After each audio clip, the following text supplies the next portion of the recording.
네, 이제 건별을 다 했고 수출 파트로 가보겠습니다. 회계 1급 때는 수출 파트가 쉬운 편이었는데 이제 어떤 게 추가되는지 좀 보겠습니다. 수출입니다. 16페이지죠. 하나씩 볼게요. 16페이지에 16번 수출 01번부터 보시면 내국 물품 외국 반출, 이걸 직수출이라고 한대요. 그러니까 우리나라에 있는 물건을 외국으로 반출하는 거를 직수출이라고 하는 겁니다. 그럼 이때 공급 시기는 수출자와의 선적일이다. 배에다가 실으면 그거를 수출로 보겠다, 이런 거고요. 그리고 참고로 이런 것도 있어요. 그 우리나라 배 있죠. 우리나라 배에서 막 물고기 잡고 이런 거 있을 수 있잖아요. 우리나라 배는 우리나라 영토거든요. 그럼 우리나라 배에서 뭐 오징어 같은 거 잡았어. 근데 그걸 외국에 바로 갖다 팔 수도 있죠. 그것도 수출이야. 왜냐면 배도 우리나라 영토니까. 아까 올릴 때 공급시키는 거예요? 아니요, 이거는 선적, 그러네. 선적이니까. 그러네? 그건 모르겠어요. 저는 한번 제가 찾아볼게요. 그러네. 그러니까 이미 선적이 되니까 낚아 올릴 때 제가 찾아보고 말씀드릴게요.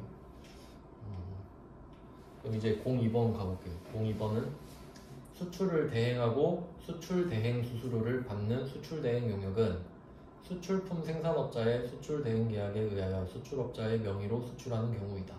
따라서 영세율 적용 대상 용역에 해당하지 않는다. 뭔 말인지 모르겠죠? 네. 한번 그림으로 보겠습니다. 지금 뭘 말을 하는 거냐면, 그러니까 이게 내국이 있고 외국이 있다 이렇게 있을 때 A라는 회사가, 내국의 A라는 회사가 이거를 수출하고 싶은 거예요. 직수출을. 근데 A가 너무 바빠요. 그래서 이 옆에 있는 B한테 야, 네가 내 대신에 수출 좀 해줘. 물건은 내 건데 수출 절차만 네가 좀 밟아줘. 이럴 수 있겠죠. 그러면 A가 수출을 하는 건 맞아요. 근데 이 서비스를 B가 진행하는 거잖아요. 그럼 이때 B가 A한테 용역을 공급하는 거예요. 맞나요? B가 A한테 서비스 파는 거 맞죠? 그럼 이거 과세인 거지. 10%. 왜? 국내에서 과세니까. 이해돼요? 그러니까 이 A가 하는 수출 행위 자체는 0%지만 B가 얘 대신에 절차를 밟아주는 서비스는 10% 과세라 이거지. 그 말 하는 거예요. 그럼 B가 손해?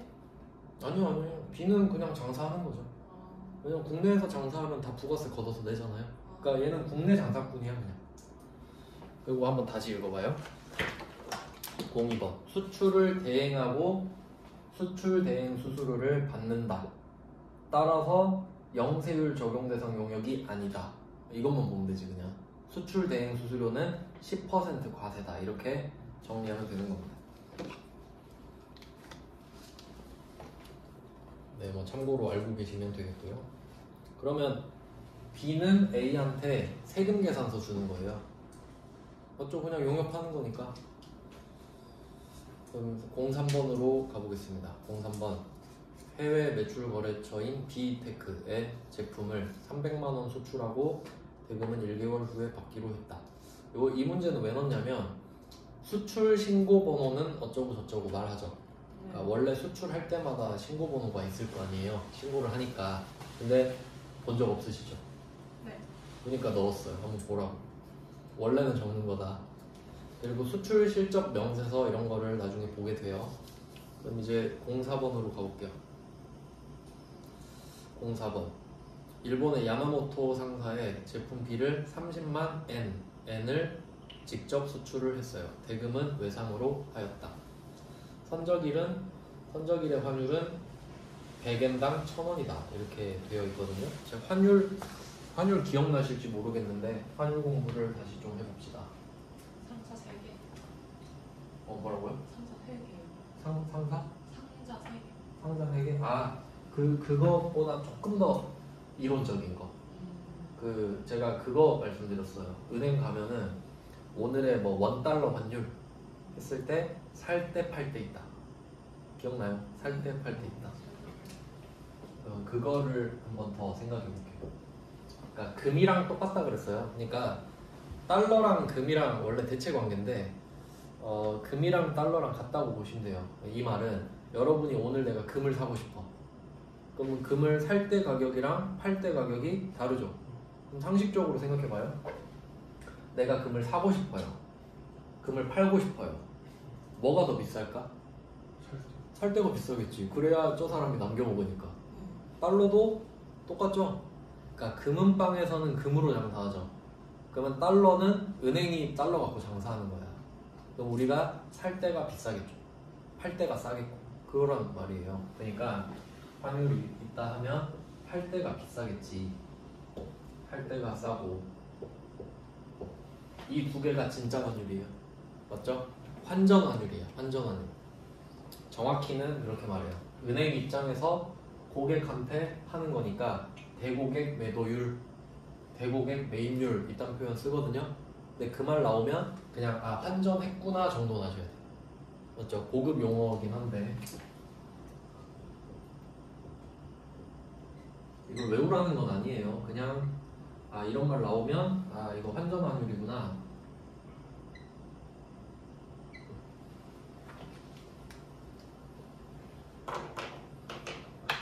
네, 그러면 이거의 의미가 뭐냐? 얘는 진짜 환율.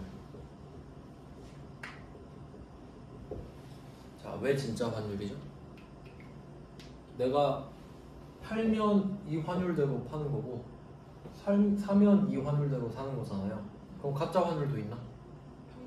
이 두 개 평균하면 그게 네이버 검색하면 나오는 환율이라고 그랬죠? 뭐 평균값이라고 해도 되고 중간값이라고 해도 돼요. 똑같으니까 지금은 이제 평균이 있어. 그럼 여러분이 네이버 검색하면 평균 환율이 나온다 그랬죠? 그럼 이게 이 환율로 여러분 사고 팔 수 있어요? 못 팔죠? 그럼 이걸 왜 알려주지? 그냥 대충 이 정도라는 느낌이지. 이거랑 이거랑 가운데니까 대충 이 정도로 알고 있어라. 근데 은행 가면 이건 거야. 이건 거고. 맞죠? 그럼 이건 가짜 환율이네. 맞죠? 이거 알려드렸었어요. 그러면 그걸 한번 찾아봅시다.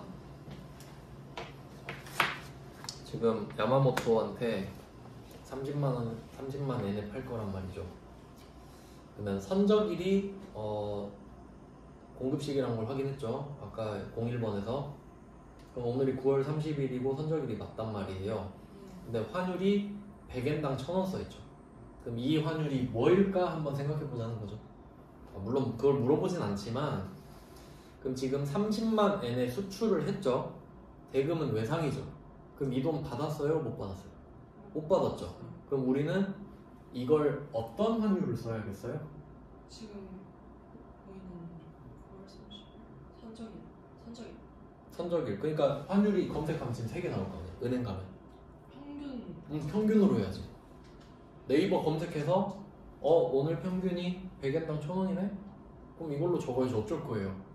왜냐면 지금 환전을 안 하잖아. 그래서 얘는 가짜 환율이구나. 이 정도는 아셔야 된다. 외상이면 무조건 가짜 환율이죠. 왜냐면 이거 물어보는 문제가 나옵니다.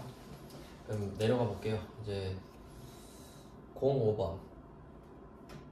참고로 그게 문제에서 기준 환율이랑 제정 환율 막 이런 말 나오거든요.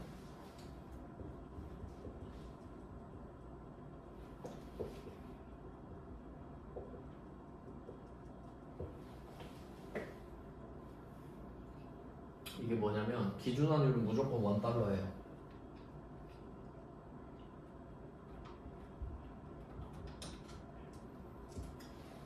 그러니까 뭐 경제 뉴스 같은 거 보면은 항상 $1 환율 알려주거든요. 맨날. 그러니까 우리는 지금 달러가 제일 중요하죠. 사실 원화랑 달러가 제일 중요하죠. 그럼 이 두 개를 비교를 해요. 그리고 다른 나라들도 달러가 중요하겠죠. 그러니까 일본도 지들 엔화랑 그 달러를 비교한단 말이에요. 그리고 뭐 중국도 위안이랑 달러를 비교하겠죠. 그러면 그 나라들이 달러랑 비교한 거랑 우리가 $1 비교한 것끼리 비교한 게 제정환율이에요. 그러니까 우리가 엔화를 알고 싶잖아요. 그럼 엔화랑 원화를 직접 비교하는 게 아니야. 우린 원 달러를 비교했죠. 그럼 일본도 어떻게 했겠어? 엔화랑 달러랑 비교했겠죠. 그 비교값끼리 비교하는 게 재정환율이에요. 그러니까 결과를 말씀드리면 달러 나오면 기준환율이야. 근데 엔화 나오면 재정환율이지. 왜냐면 달러만 기준환율이니까.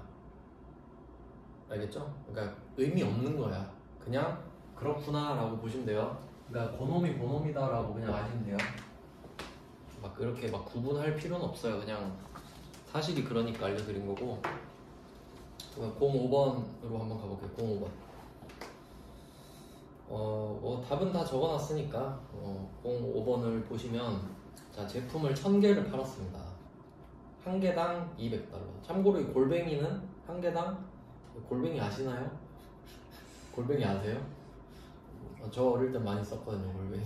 느낌상 알아먹었어. 골뱅이라고. 근데 이게 골뱅이가 원래 무슨 뜻이냐면 AT예요.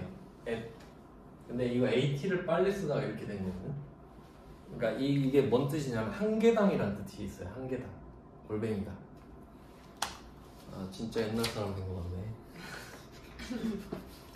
못 들어본 것 같긴 하네요 요새는. 그러면 1000개를 팔았는데 한 개당 200달러래. 그럼 이거 단가가 얼마일까요? 이 제품? 200달러죠. 네. 200달러인데 환율이 지금 2개 나왔잖아요. 네. 그러니까 내가 물어본 거라고. 구분할 줄 아냐고. 그럼 한번 생각해봐요. 내가 이거를 200달러, 한 개당 200달러 팔았어. 그럼 1000개면 20만 달러죠. 그럼 내가 지금 외상으로 하기로 했는데 돈 받았어요? 못 받았어요? 못 받았어. 못 받았죠. 그러면 가짜. 가짜야 진짜야? 가짜. 가짜지. 가짜밖에 될 수가 없지. 그럼 여기서 대고객 매입률은 뭐예요? 진짜잖아요. 대고객 매입률은 진짜잖아. 그럼 이건 X표 쳐야지. 돈을 못 받았는데 어떻게 반전해? 그러면 기준환율이 답이에요.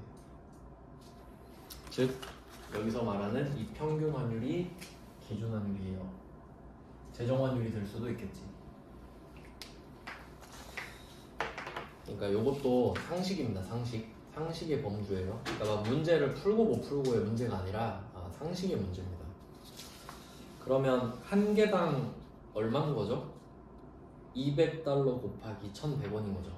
네, 한번 생각해봐요. 여러분 메인 매출 점표 입력할 때 수량 단가 따로 쓰죠. 그러면 수량에는 1000으로 적을 거 아니에요. 1000개니까. 그럼 단가에 뭐라고 써요? 200 곱하기 1100을 한 22만 원을 써야 돼. 단가에.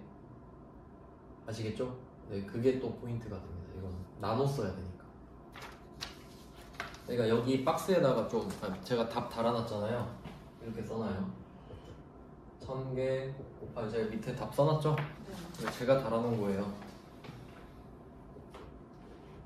200 곱하기 1100 이렇게 써놨죠.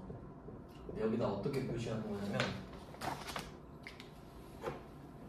자, 이 1000개 이렇게 하나 해가지고 수량 이렇게 적어놓고 수량 1000개. 왜냐면 수량은 국가가 바뀌어도 똑같죠. 미국도 1000개, 우리도 1000개죠. 그러니까 1000개는 수량인 거야. 그럼 단가는 자연스럽게 2개를 곱한 게 단가가 되지. 단가는 한 개당 가격이죠.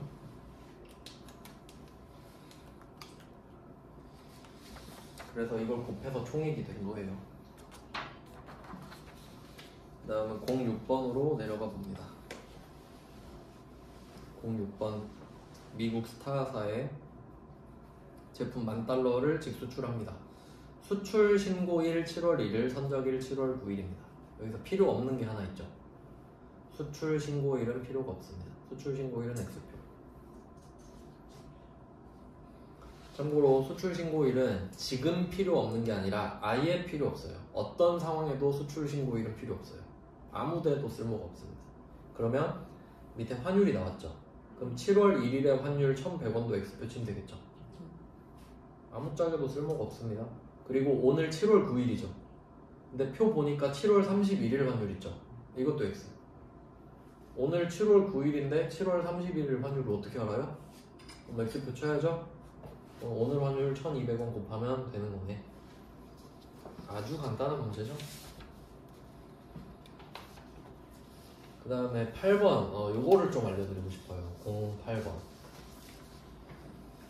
08번은 세무 1급 문제인데 제가 이게 밑줄이 원래 쳐있던 건가? 세 번째 줄 보시면 부가가치세법상 과세표준으로 이렇게 밑줄 쳐져 있죠. 그러면 이거 보면서 무슨 생각을 하셔야 되냐면 우리가 지금 최소 2개는 생각해야 돼요. 2개는 회계를 먼저 배웠죠. 그리고 부가가치세 지금 배우고 있는 거죠. 그러면 회계상 매출액이랑 부가가치세법상 과세표준 2개가 있는 거예요. 왜냐면 우리가 회계할 때는 얼마 벌었는지 남들한테 보여줘야 되잖아요. 그게 회계상 매출액이야. 근데 부가가치세법상 과세표준은 왜 구하죠? 부가가치세 내려고. 물론 빵원이긴 한데 구하긴 구해야 되죠. 네, 그거 하는 겁니다. 그러면 이게 조금 어려운 문제에 속하는데 한번 해석을 해볼게요. 이거 한 문제로 해결이 될 것 같아요.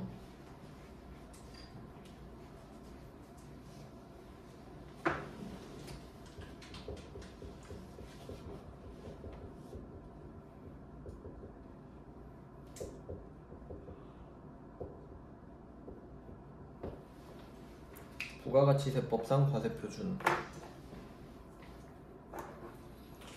그러면 지금 내용을 보니까 오늘이 7월 17일이거든요.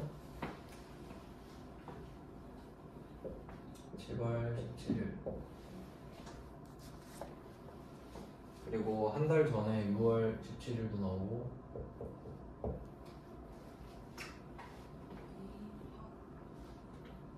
8월 17일 이렇게 3개가 있습니다. 한 달 텀으로 문제 낸 것 같아요. 자, 그러면 뭘 하는 거냐면 내가 물건을 팔았어요. 6만 달러거든요. 6만 달러치 팔았는데 이게 원화로 계산하면 얼마냐 이거죠. 오늘의 7월 17일에 선적을 했습니다. 그러면 5만 달러를 6월 17일에 받았대요. 한 달 전에. 6월 17일 밑에 한번 써볼게요. 5만 달러 이렇게 썼죠. 근데 얘를 갖고 있을 수도 있고 원화로 바꿔버릴 수도 있거든요. 근데 얘는 어떻게 했죠? 즉시 원하로 환전해. 즉시 바꿨네. 그럼 이때 환율 진짜 환율로 바꿨겠죠. 근데 어쨌든 우리는 환율을 알 필요는 없어. 왜냐면 원화로 바꾼 금액을 알려줘 버렸으니까. 그러면 그냥 그거 믿고 적을게요. 이 5만 달러는 이제 5만 달러가 아니야. 바뀌었어. 우리나라 돈으로 5,250만 원.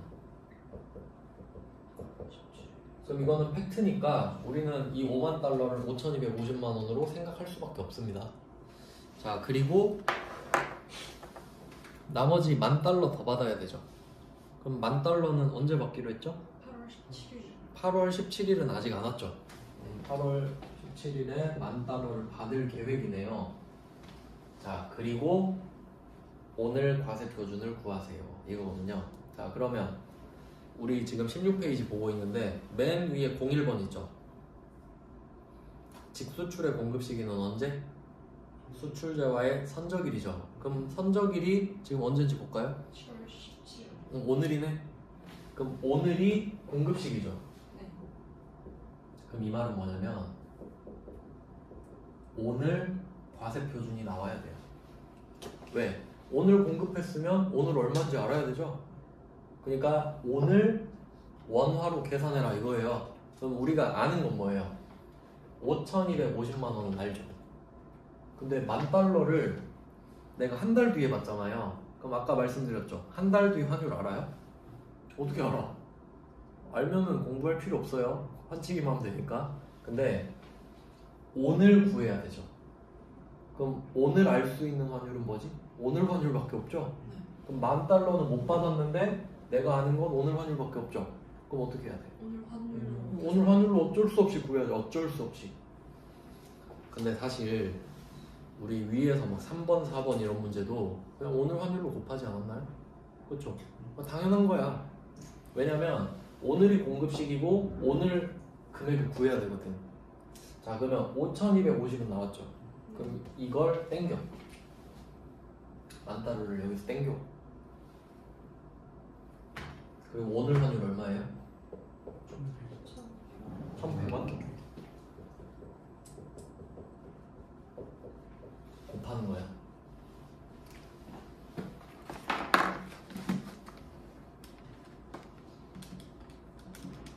그러면 1,100만 원 나오죠.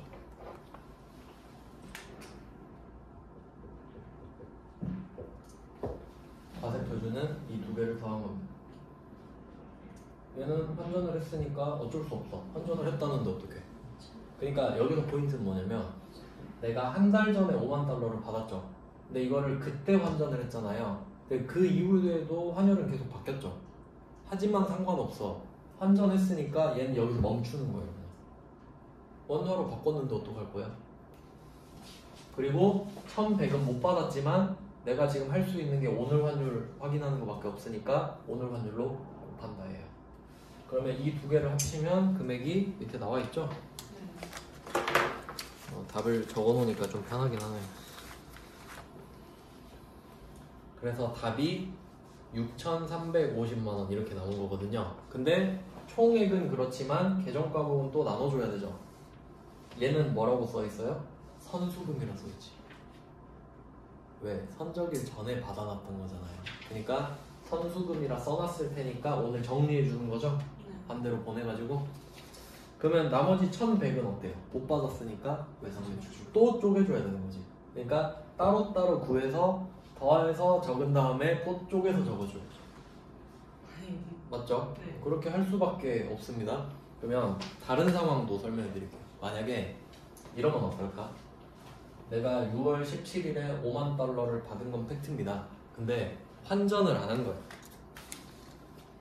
그럴 수 있죠? 네. 그냥 나는 달러가 좋아. 달러 갖고 있을 거야. 그러면 얘는 없는 거예요. 맞죠? 근데 5만 달러를 받긴 받았으니까 7월 17일에 왔는데 5만 달러를 오늘도 갖고 있겠죠? 그러면 과세 표준이 어떻게 될까? 5만 달러 플러스 만 달러 곱하기 1,100원. 환전을 안 했잖아요. 그러면 오늘까지 끌고 왔죠. 오늘이 공급식이죠? 그럼 오늘의 환율을 곱해서 그냥 구하는 거예요.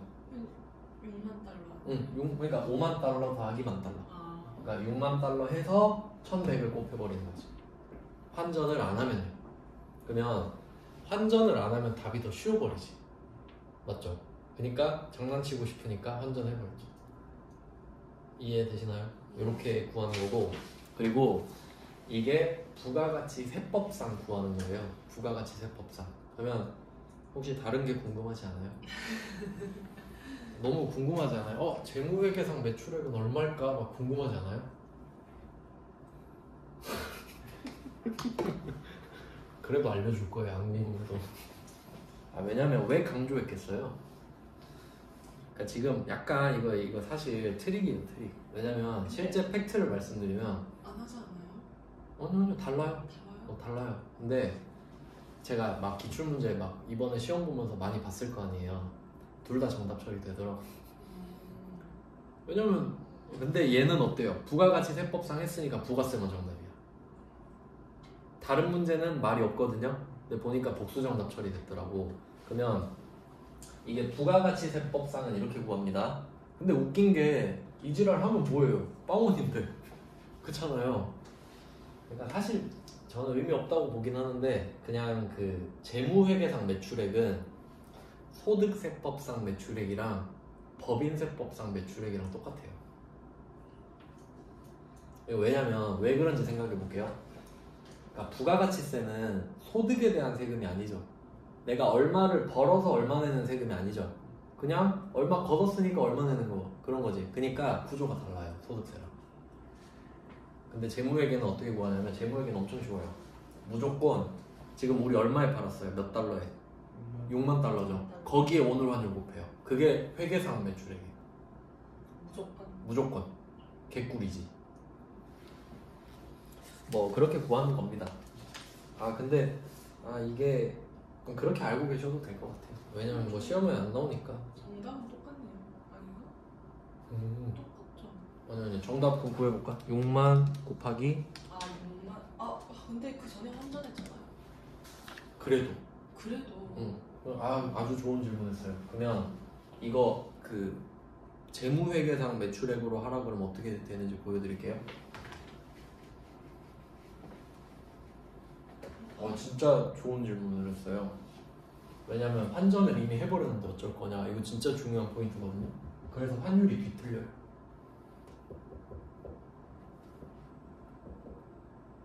이거는 변하지가 않잖아요. 근데 나는 6만 달러 곱하기 1100이 매출액이 돼버리죠. 정해졌죠? 제품 매출 6,600, 6억 6천인가? 6,600이거든요. 그럼 외상 매출을 넣으면 얼마예요? 1,100이잖아. 둘이 안 맞지.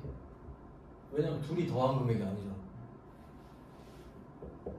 얼마가 안 맞냐? 얘는 5,250, 1,100, 6,350이에요. 6,600이에요. 250이 B죠. 이거 외환차손이에요. 아 맞아, 그런 게 있었어. 어디서 들어봤지? 네, 있었어요. 계속 가보고. 그러니까 얘는 지금 팩트랑 재무회계랑 해버리면 안 맞거든요. 그게 무조건 외환차익이랑 외환차손이에요. 그때 안 하고 지금 했었으면 이렇게 이득을 볼 수 있었는데 손해를 봤다. 뭐 그런 느낌이죠. 그러니까 지금 왜 그때 환전했냐 이 바보야 이거지. 환전 안 했으면 6,600인데 이런 느낌이지. 맞죠? 그러니까 이걸로 이걸 알 수 있어. 환전했을 때 환율이 오늘 환율보다 낮았어. 맞죠? 맞죠? 그러니까 손해봤지. 환전 안 했으면 손해 안 봤지. 그러니까 결론은 뭐냐면 내가 돈을 환전을 미리 안 했으면 부가세법상 과세표준이랑 재무회계상 매출액이 똑같아. 근데 장난치고 싶으니까 환전했어. 엿먹어라 이거야. 못된 놈이에요 이거는. 근데 어쨌든 뭐 어떤 느낌인지는 아시겠죠? 그냥 부가가치세는 좀 특이하네? 왜냐면 이거 말문제로 낼 수도 있거든요. 밑에 한번 봐봐요. 16페이지 맨 밑에 9번 있죠. 외화로 대가를 받은 후 공급 시기가 되기 전이죠. 그러니까 이게 6월 17일 아니야. 이때 환가한 경우 환가한 금액을 과세표준으로 한다. 맞죠? 우리가 지금 부가가치세법을 하고 있기 때문에 맞는 말이에요. 그러니까 여러분 이제 뭘 생각하셔야 되냐면 이론 문제 풀 때 있죠. 이론 문제 어떻게 생겼는지는 보셨죠? 네, 이런 문제가 나와요. 뭐 예를 들어 1번에서 다음은 재무회계 어쩌고 저쩌고. 왜냐면 문제가 아예 세무이급은 재무회계 5, 원가회계 5, 세법 5 이렇게 낸단 말이에요. 그러니까 아예 구획이 돼 있는 거지. 그럼 뭐 예를 들어 이렇게 뭐 부가가치세법 여기서도 원가 배워요? 원가를 모르겠어요. 이게 회계 1급반에서 할지. 이게 시간이 지금 남는 쪽에서 해야 되거든요. 왜냐면 일단 중요한 건 다 하고 남는 쪽에 빼버릴 거라 원가는 좀 뒤쪽에서 하려고 해요. 중요한 게 더 많아가지고. 문제를 보면 이런 식으로 언급을 꼭 해주거든요. 근데 이제 여러분은 이거 다 알아야 되는 거야. 3개 다 배우니까. 그러니까 지금 재무회계는 배웠잖아요. 네. 부가세 배우고 있죠? 소득세 배워야 되거든요. 그러면 지금 이거 하는 게 09번 있잖아요. 16번에 09번. 이게 외화로 대가를 받은 후 공급 시기가 되기 전에 환가한 경우 환가한 금액을 과세표준으로 한다. 이게 부가가치세법 문제에 나오면 맞는 말이에요. 알겠죠? 왜냐면 이거 재무회계에서 이 말 내면 틀린 거니까. 재무회계는 어떻게 구해야 돼요? 달러 곱하기 선적일의 환율. 그게 재무회계상 매출액이니까. 그러니까 이거 제목을 보고 설정하셔야 된다는 거예요. 그래도 그나마 세법이랑 회계는 좀 구분이 되는데 나중에 진짜 전산세무 1급은 소득세랑 법인세 이거 비슷한 거 엄청 많거든요. 심지어 똑같은 것도 있어요. 부가세랑 법인세랑 똑같은 것도 있어요. 근데 다른 게 더 많지. 그럼 뭐가 똑같은지 뭐가 다른지도 알아야 돼. 네, 그 정도는 아니에요. 우리는 그냥 참고로 말씀을 드렸어요. 네, 그 다음에 17페이지로 가볼게요. 네, 수출까지 끝내버립시다. 네, 17페이지. 그러면 17페이지에 10번 볼게요. 10번은 뭐 나이스 플래닛의 5만 달러 수출 신고일은 필요 없죠. 수출 신고일은 필요 없고 선적일 10월 30일 오늘입니다. 자, 수출 대금 중에 2만 달러는 10월 30일에 보통예금 계좌로 입금받았대요. 오늘이죠. 오늘 받았죠? 근데 한번 생각해 보세요. 환전했대요? 아니요. 안 했죠? 일단 환전 안 했다. 중요한 거죠. 그 다음에 나머지 잔액은 11월 3일에 받기로 했다. 그럼 11월 3일 X표 치면 되죠? 환율 몰라, 그때 환율. 그러면 10월 25일도 X표 치고. 자, 그러면 답이 어떻게 될까요? 답은 그냥 5만 달러 곱하기 1,400이죠? 네. 그럼 얘는 어떻게 사실 해석을 해야 되냐면, 밑에 보시면 기준 환율이라는 말 보여요? 기준 환율이란 말 보이시죠? 네. 그럼 이때 보통 예금으로 입금을 받은 게 외화 통장으로 받은 거예요. 원화로 받은 게 아니라 말 그대로 그냥 진짜 2만 달러를 받은 거라고. 그렇게 해석하셔야 맞아요. 근데 그걸 환전을 안 했죠? 그러면 3만 달러는 다음에 받죠, 지금. 그러니까 이미 받은 2만 달러랑 아직 못 받은 달러 3만 달러를 합쳐서 오늘 환율로 퉁쳐버리는 거죠. 맞죠? 그러면 이런 계산식이 나오면 얘는 어때요? 재무회계상 매출액이랑 부가가치세법상 과세표준이 똑같지? 네. 그러니까 이걸 회계 1급에 내버린 거야. 어떻게 해도 답이 똑같으니까. 근데 지금 방금이랑 똑같은 문제를 회계 1급에도 낸 거예요. 당연히 아셔야 된다 이거. 했고 안 했고의 차이네요. 환전을 했고 안 했고 차이. 그러니까 어차피 여러분한테 환전했다 안 그러겠지. 왜냐면 답을 똑같이 내야 논란이 없으니까. 그래서 어차피 이 정도 나오겠구나라고 생각하시면 됩니다. 그 다음에 11번. 요거는 그냥 말 그대로 참고사항인데 기준환율은 딱 하나밖에 없어요. 근데 어떻게 장난치냐면 총 신고 가격이 4만 달러고 결제 금액이 4만 3천 달러죠. 이거를 그냥 한번 그냥 냉정하게 생각해 볼게요. 이걸 팔았어요. 그러면 내가 신고를 4만 달러라고 했단 말이에요. 저 4만 달러어치 팔게요 이렇게 했어요. 근데 상대방이 4만 3천 달러를 줬어. 그럼 얼마 판 거죠? 4만 3천 수다. 4만 3천을 받았는데? 그럼 4만 3천이지. 그렇죠. 그래서 답이 4만 3천이다. 좀 어이없긴 한데 그래도 뭐 알아놓으면 나쁠 거 없고. 근데 생각해보면 또 당연해. 그 다음 이제 12번. 요거는 역시 유형자산 처분입니다. 유형자산 처분인데 근데 수출은 훨씬 쉽죠. 왜냐면 감가상각 누계액만 고려를 하면 부가세가 없잖아요. 그냥 뭐 보면은 답 찾으실 수 있을 거예요. 주류는 아니고 그냥 참고만 하시면 될 것 같고요. 네, 이렇게 해놓고 좀 쉬고 이제 영세랑 면세 남았습니다. 그거 끝나고 이제 매입하겠습니다.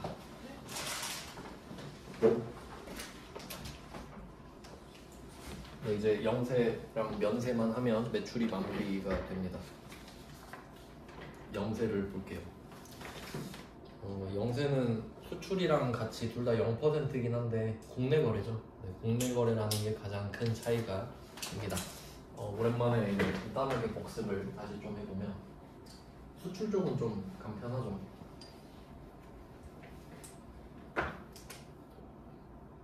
여기가 우리나라입니다. 내국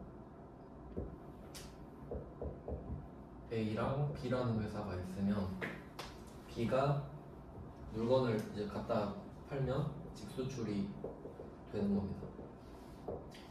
그래서 이때 이 B가 수출을 할 때 쓰는 유형이 16번의 수출 이렇게 되는 거고요. 그리고 해외에다가 물건을 보내는 거기 때문에 어차피 우리나라 세금계산서 저 나라에선 필요 없거든요. 그러니까 증빙 발급 안 하고 0% 적용받고.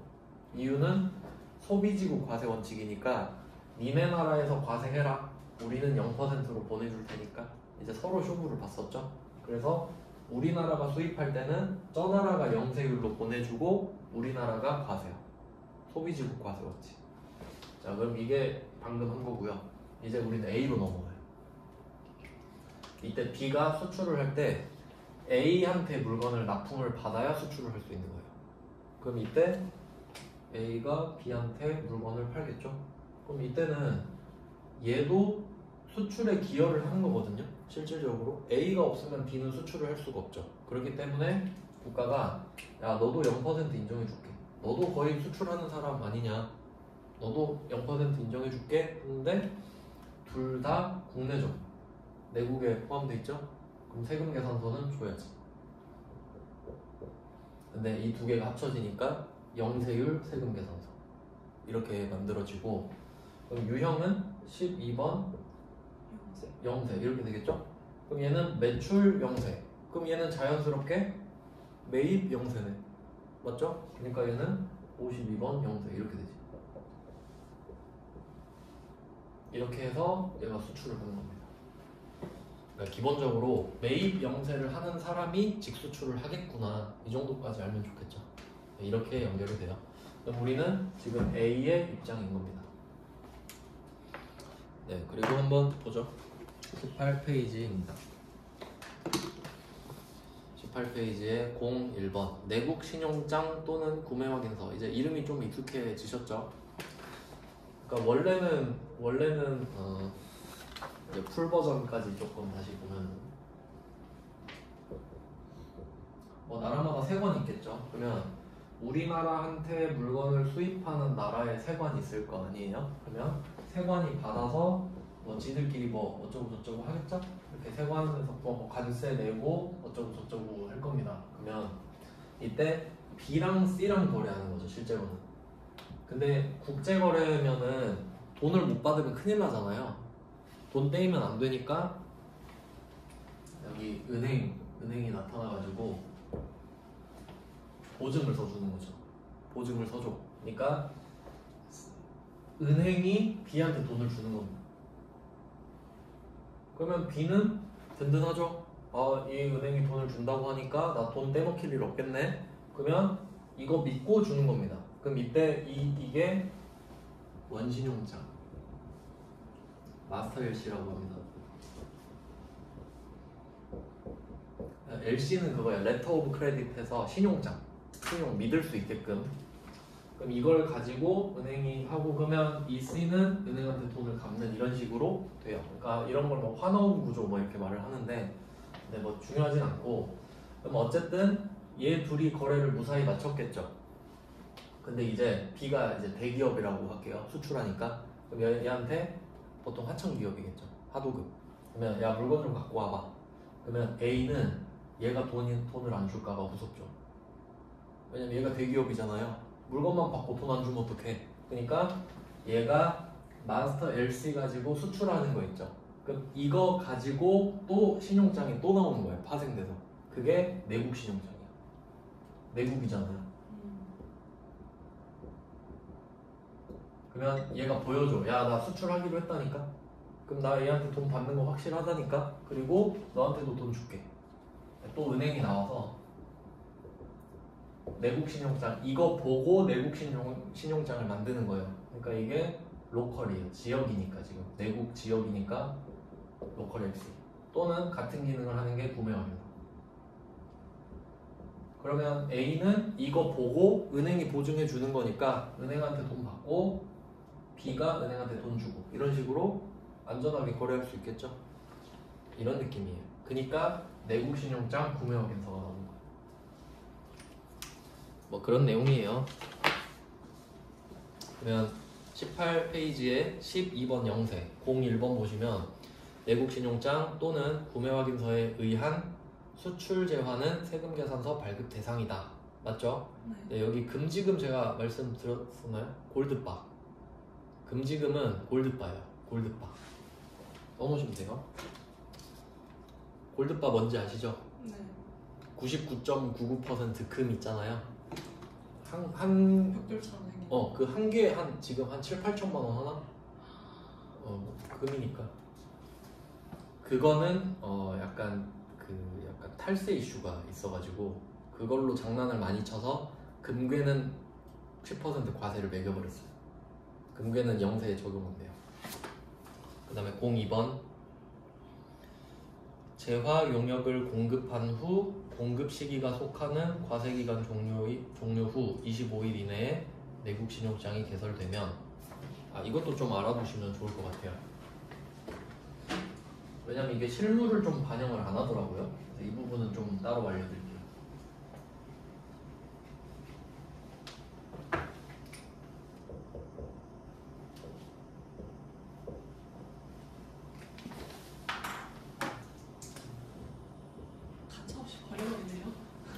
제 돈 아니니까요. 좋은 거 써야죠. 여러분 안 보이잖아요. 아, 이것도 마탱이가 같네. 이게 섞어놓으니까 막 안 나오는 걸 계속 쓰고 있더라고요. 좀 나온다 이거. 이렇게 A, B 이렇게 있을 때 뭐 하려고 그랬지?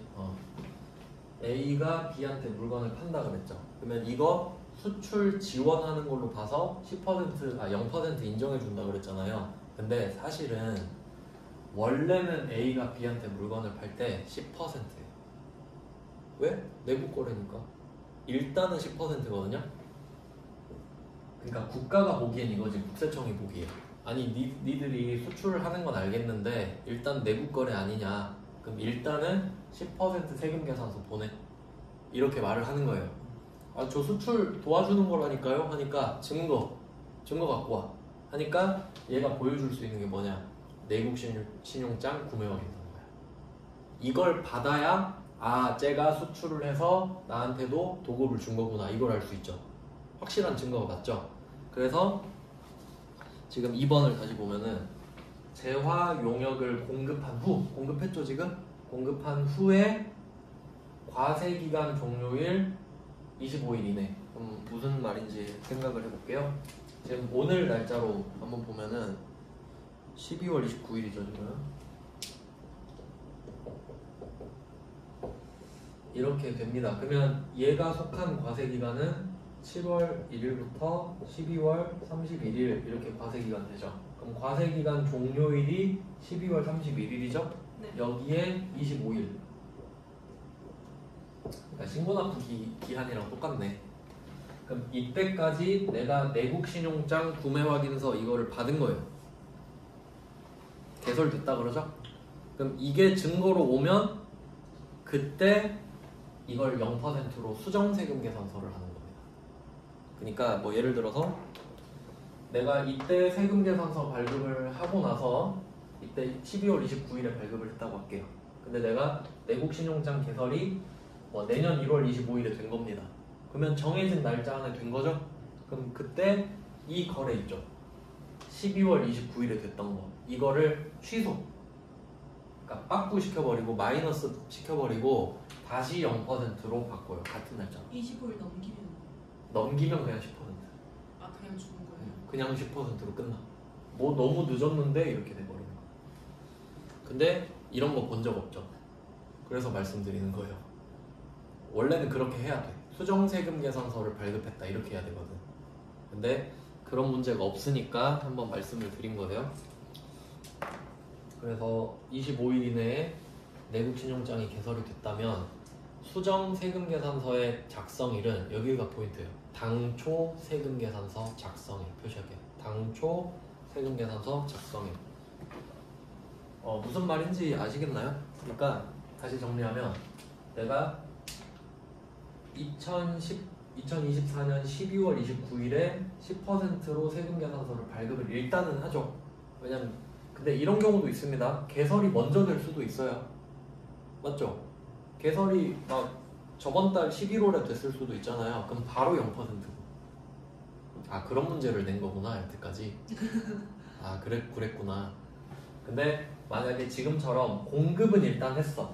근데 내국 신용장이 지금 안 나오고 있는 거예요. 근데 다행히 딱 25일까지 떨어진 거야. 그러면 이거를 취소를 하고 0%로 다시 발급을 하는데 날짜는 이 날짜 그대로. 소급하는 거지, 소급. 알겠죠? 그러니까 결과적으로 받았으니까 아, 그거 10% 아니었어 하는데 이 날짜로 하는 게 아니라 이 날짜로. 그러니까 그게 당초 세금 계산서 작성이에요. 알겠죠? 결과적으로는 맞는 거니까. 수정하는 거네요. 네. 그러니까 국세청 입장에서는 각 잡아보는 거야. 혹시 25일까지 안 나오면 부가세 먹어야 되잖아요. 희망이 있으니까. 일단은 10%로 해봐. 근데 나왔어? 에잉 하고 입맛 다시는 거고, 안 나왔다고? 부가세 내꺼 이렇게 되는 거지. 손해는 아니죠? 문제라서. 그러니까. 근데 이 습성을 알면 공부하기가 편하다니까요. 그러니까 나중에는 이 새끼들 네가 그렇지 이렇게 된다고 그냥 공부하기 편하면 됐죠 뭐. 그럼 이제 2번도 확인을 했고 이제 3번 볼게요. 3번 7월 5일 당사는 7월 3일에 제품 공급 계약을 체결했습니다. 계약 체결하는 건 아무것도 아니에요. 구매 확인서를 발급받았대요. 7월 5일에 납품을 했어요. 그러면 7월 5일이 공급 시기 맞죠? 참고로 이게 좀 아까 16번 수출 같은 경우는 16번 수출은 공급 시기가 선적일 아까 확인하셨죠? 선기적일 네. 비행기에다 실으면 기적일. 근데 12번 영세 같은 경우는 국내에서 물건을 공급하잖아요. 그럼 얘는 선적이 없죠. 그럼 얘는 어떻게 하냐면 인도일이에요. 그냥 인도일. 물건을 갖다 주면 한 거지.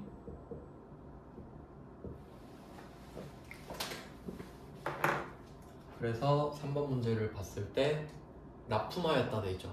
네. 납품이 인도잖아요. 그래서 오늘 7월 5일 공개를 하는 겁니다. 네, 그러면 이 문제는 뭐냐면 대금은 보통 예금으로 받았어요. 현금 다 받아버렸네. 그럼 이때 전자세금 계산서는 부가가치세법 규정대로 공급 시기에 발급하였다죠. 그럼 공급 시기는 납품일이니까 7월 5일. 7월 3일 쓰면 안 돼요. 7월 5일이 공급 시기고 구매 확인서로 받았잖아요, 지금. 그럼 뭐 줘야 되죠? 0% 세금 계산서죠. 그니까 12번 영세잖아요. 그러니까 이게 세무 1급 문제야. 안 알려줘 버리죠. 그래서 뭐 답이 그렇게 됩니다. 그 다음에 4번 가볼게요. 4번 똑같은 문제인데 회계 1급 문제인데 내국 신용장이 나왔고요. 얘는 대금이 내국 신용장 개설은행에 곧 청구할 예정. 이거 당연한 말이죠. 달라고 은행한테 돈 받는 거죠. 그럼 외상이다 이 말이거든요. 외상 매출금이죠. 청구할 예정이면 못 받았던 소리니까. 그 다음에 5번도 똑같습니다. 밑에 05번도 그냥 개설은행에서 미지급 상태다. 외상이란 말을 돌려서 하고 있는 거고. 그 다음에 06번 요거는 아마 처음 보실 거예요. 수출업자와 직접 도급 계약에 의한 수출재와 임가공 용역 뭐 이런 게 있어요. 그러니까 임가공 용역은 만들어주는 걸 말을 하는데 수출업자 B랑 직접 내가 계약을 한 겁니다. 도급 계약해서 내가 만들어주겠다 뭐 이런 거 하면 그것도 영세다 뭐 이런 거예요. 아마 여러분 시험 범위는 아닐 건데 세무 1급엔 나왔어요. 그래서 뭐 적어봤고 그 관련된 문제는 바로 밑에 07번 07번 보시면 당사는 수출업자인 신화무역과 직접 도급 계약을 체결했다. 임가공 용역을 뭐 어쩌고 저쩌고 하고 있죠. 밑에 세금 계산서는 부가가치세 부담을 최소화한다. 이게 영세율이 적용이 되는 거니까 영세율 세금 계산서 뭐 이런 겁니다. 6번, 7번은 참고로 세무 1급 범위라고 알고 계시면 돼요. 근데 혹시 이제 나오면 맞출 수 있겠죠. 그 다음은 이제 면세를 보겠습니다. 13번 면세. 13번에 1번 7월 23일 당사가 소유하던 토지를 매각을 하였습니다. 그럼 토지는 면세 물건이죠. 네. 그럼 누가 팔든 간에 면세 물건은 면세입니다. 왜냐면 면세 물건을 과세사업자가 팔았다고 해서 부가세를 붙여버리면 그럼 면세 물건만 비싸지는 꼴이 되죠. 그럼 소비자도 바보 되는 거고 판매자도 바보 되는 거예요. 뭐 이런 느낌이라서 소비자 생각해서 면세 물건으로 해주는 거죠. 그러면 얘는 붕괴를 한번 해볼까요? 그래도 오랜만에 계산 문제가 좀 나왔어요. 이것도 엄밀히 따지면 유형자산 처분인 거죠. 근데 토지는 감가상각 누계액이 없고요. 부가세도 없겠네. 그러면 토지를 취득을 6,200만 원에 했습니다. 그럼 6,200만 원짜리 토지가 날라가고 근데 6,500에 매각하기로 했어요. 그 다음에 대금은 3천만 원은 보통 예금으로 받았다.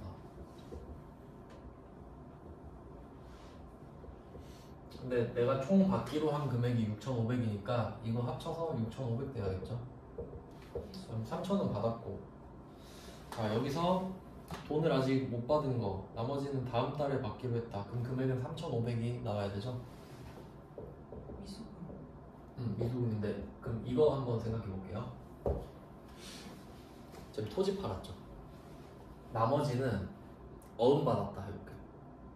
3,500만 원짜리 어음 받았다. 미수금. 오. 그 말 하려 했는데 어음 받았으니까 받으러 옴이죠? 하려 그랬는데 이제 안 속네. 봐봐요. 반복하면 체화가 돼버린다니까. 택도 없죠 이제. 뭔 어음 받았다고 받으러 옴이야. 이거 토지인데 이렇게 되잖아요. 토지는 미수금이랑 짝꿍이죠. 근데 이것도 써놔요. 지금은 그 다음 달에 받기로 했다라고 돼 있는데 그 나머지는 다음 달에 사이에 나머지는 어음으로 받고 이거 써놓으면 답이 똑같죠. 네. 나머지는 어음으로 받고 다음 달에 현금으로 받기로 했다 해도 답은 똑같다. 원래 재밌는 문제는 이런 거예요. 저라면 이렇게 낼 것 같아요. 보통 예금 3,000 받고 1,500만 원은 어음으로 받고 나머지 2,000만 원은 다음 달에 받기로 했다. 답 똑같죠? 응, 똑같아. 그렇게 낼 것 같아요, 저는. 근데 어음은 배서양수하고. 그럴 수 있잖아요. 그럼 어떻게 되지? 그럼 이것까지 생각해 볼까요? 1,500만 원은 어음으로 받았다. 2,000만 원은 다음 달에 받기로 했다. 그럼 둘 다 계정 과목 미수금이죠. 근데 알고 보니까 어음의 주인은 지금 얘가 돌상상회거든요. 돌상상회가 아니라 뭐 돌싱상회 이런 거 해봅시다. 그러면 둘 다 계정 과목은 미수금이잖아요. 근데 어음은 거래처가 다르죠. 네. 그러면 굳이 따로 적어줘야 돼. 미수금. 미수금 1,500 땡땡 돌싱상회, 미수금 2,000 그냥 줘. 메인 매출 전표니까 거래처를 굳이 쓸 필요 없죠. 이해되시죠? 무슨 말 하는지. 그러니까 이래서 좋아. 세무 2급은 대충 그냥 해도 알아들으시죠? 오케이 이렇게 되니까. 회계 1급은 아시죠? 다 떠먹여줘야 됐던 거. 오전에 그러고 있어요 지금. 나 이렇게 순서가 있는 거죠.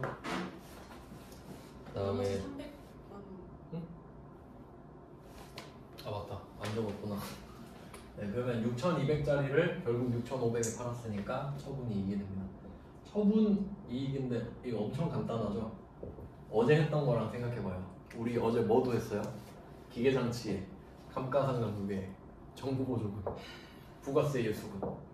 이 정도면 선녀죠. 아무것도 아니죠 이거는. 이건 그냥 정말 형식적인 문제네. 그다음에 02번 이것도 그냥 넣는데 부가가치세가 면제되는 제품이라고 하잖아요. 그러니까 아까 제가 말씀드렸죠. 그 포장김치 같은 거. 그냥 뭐 그런 거 팔 수도 있죠. 그리고 여기서는 뭐 주의하실 거 알죠? 그 오늘이 8월 2일인데 돈을 10월 16일에 보통예금으로 받겠대. 그럼 보통예금인가요? 아니요. 받을지 안 받을지 어떻게 알아? 그냥 외상매출금이죠? 이런 거 당연히 낚이면 안 되고요. 자, 그럼 이제 매출 끝났습니다. 이번 좀 파트를 깔끔하게 정리하기 위해서 여기서 주제가 바뀌니까 조금만 쉬고 이어서 볼게요.